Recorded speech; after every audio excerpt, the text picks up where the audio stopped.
I've been to museums on the West Coast, on the East Coast, all over the world, and the British Museum is by far my favorite.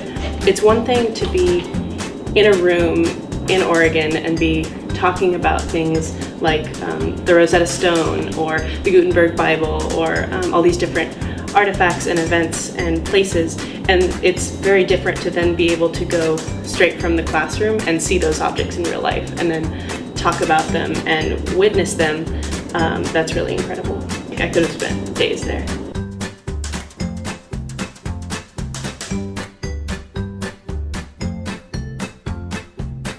Shakespeare's Globe Theatre was probably my favorite place to visit. We had just read Midsummer Night's Dream and did our own little performances in class, and then we went to the Globe Theatre and saw the performance there. It was decorated so beautifully. The actors did a contemporary take on the show, and I think it is definitely the best theater show that I have ever seen.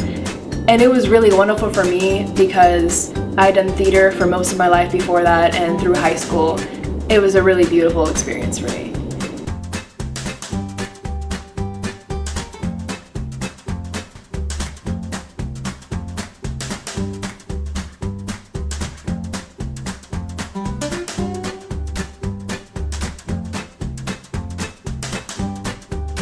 You had the option of 2 colloquium. I took the Newtonian physics, optics, and the longitudinal one, and then there was one on the civil engineering. And that was talking about the architecture and the design of a lot of things in London. It's weird because like 200 years is an old building for us. We went to, there are pubs on the corner street that have established 1633, and it's just another pub.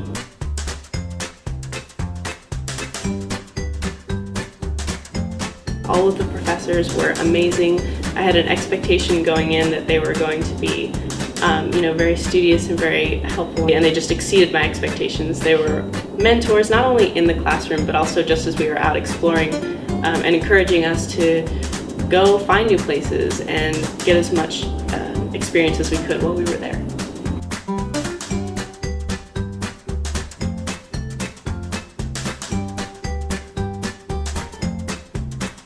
If I lived in London permanently, I don't think I would own a car at all. The cities weren't made for cars, and car culture isn't a big thing.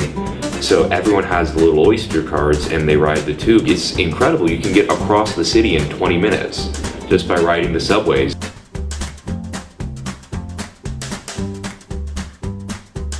I think London really has this aspect to it where it really does, everything around it gravitates towards it. It's one of the biggest cities in the world. It's like the capital of commerce. You really have all these different components coming together versus a lot of cities in the United States kind of each have their own individual vibe. London kind of combines all of these, so you could be in 4 different places in London and barely know you're in the same city. So the food there, I'd say we almost never ate British food ever. There's so many different amazing foods to have. I actually learned how to use chopsticks properly in London. Probably the most London food that I had was a gigantic plate of fish and chips. The fish was this big, and there's a picture of me holding it. So yeah, the food was good. I thought going on the London trip as my first experience at OSU, so I was a freshman. It helped me meet people in the Honors College before I came here. It made me feel like I was already a part of the community here before even stepping onto the campus. Ever since I went to London, the travel bug just bit so hard. Now I want to go everywhere. It's fantastic to go abroad and come back and see everything totally differently. I think either consciously or unconsciously, your view of the world is going to change, and that's incredible.